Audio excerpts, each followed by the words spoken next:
Jai Shri Krishna friends, welcome to my channel Mashup Station. Today we will learn how the Bhagavad Gita stops you from overthinking everything. I hope it will help you in your life.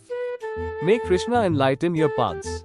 If you note that your mind is going back and forth between the past and the future, constantly questioning its own decisions, you are not alone.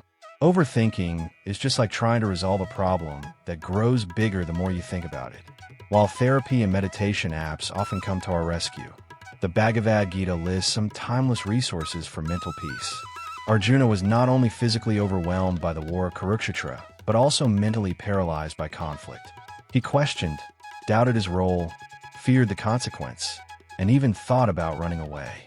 In other words, he was overthinking everything. Krishna's answers were not just divine instructions, but also a blueprint for freeing oneself from paralysis through analysis. Here is how the Gita helps you stop overthinking. Krishna tells Arjuna, better to fail in your own duty than succeed in another's. Gita 3.35.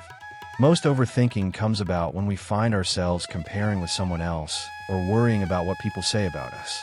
The Gita urges us to shift the focus, asking that so do your dharma the righteous path for you, in full honesty. When the actions are of the true self, clarity steps in and confusion vanishes.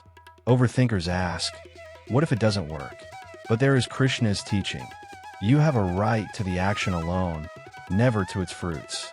Gita 2.47. Detach from the outcome.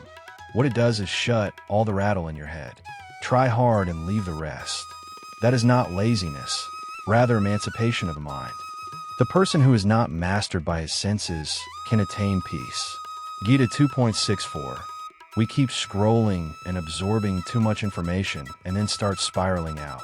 Contrast that with Krishna's advice of restraint, not repression, but awareness. Most of the overthinking is when your mind is reacting to everything around you. Control the input, calming output will follow.